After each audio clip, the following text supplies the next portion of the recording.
కి shopping mall income tax office ప్రక్కన వివి మహల్ దగ్గర తిరుపతి ఆంధ్రప్రదేశ్.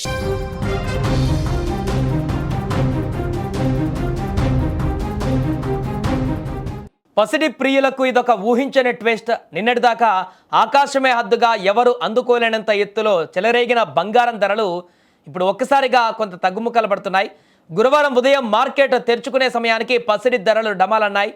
ఏకంగా గంట వ్యవధిలోనే హైదరాబాద్ మార్కెట్లో వేల రూపాయలు కరిగిపోయి కొనుగోలుదారులను ఆశ్చర్యానికి గురిచేశాయి. అసలు రాత్రికి రాత్రే అంతర్జాతీయ మార్కెట్లో ఏం జరిగింది? ఒక్కసారిగా ఇంత భారీగా బంగారం ధర పడిపోవడానికి కారణం ఏంటి? ముందు ఈ రేట్లు ఇంకా తగ్గుతాయా, లేదా మళ్ళీ పాతాళం నుంచి ఆకాశానికి ఎగబాకుతాయా? ఈ వీడియోలో డీటెయిల్గా ఒకసారి చూద్దాం. ఇరాన్ అమెరికాల మధ్య 2 వారాల సీజ్ ఫైర్ ఒప్పందం జరిగినా లాభం లేకుండా పోయింది.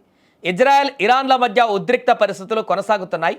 ఇరాన్లోని చమురు రిఫైనరీలతో పాటు పలు ప్రాంతాలపైన ఇజ్రాయెల్ దాడులు చేసినట్టుగా తెలుస్తోంది. అంతేకాదు లెబనాన్ పైన ఇజ్రాయెల్ భీకర దాడులు చేసింది. ఈ దాడుల్లో 250 మంది చనిపోయినట్లుగా సమాచారం. పశ్చిమాసియాలో ఉద్రిక్త పరిస్థితుల నేపథ్యంలో స్టాక్ మార్కెట్లు మళ్లీ కుదేలయ్యాయి. నిన్న భారీగా పెరిగిన బంగారం ధరలు నేడు తగ్గుముఖం పట్టాయి. హైదరాబాద్లో 10 గ్రాముల 24 క్యారెట్ల బంగారం ధర 1,51,480 వద్ద కొనసాగుతుంది. బుధవారం ఆ ధర 1,53,820 వద్ద స్థిరపడింది.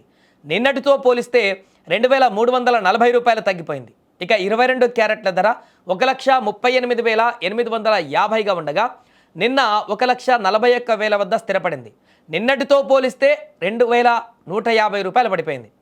రేపు కూడా బంగారం ధర తగ్గుతుందా, కొనొచ్చా అనేటువంటి వారికి నిపుణులు అంచనా ప్రకారం ప్రస్తుతానికి ఈ తగ్గుదల టెంపరరీ కరెక్షన్ మాత్రమే అయ్యే అవకాశం ఉంది.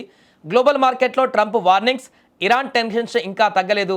ఒకవేళ ఈ మాత్రం పరిస్థితులు చేయి జారిపోయి యుద్ధం వస్తే బంగారం మళ్ళీ రాకెట్లా దూసుకుపోవడం ఖాయం. కానీ ఉద్రిక్తతలు తగ్గి శాంతి నెలకొంటే మాత్రం ధరలు మరింత కిందకు వస్తాయి.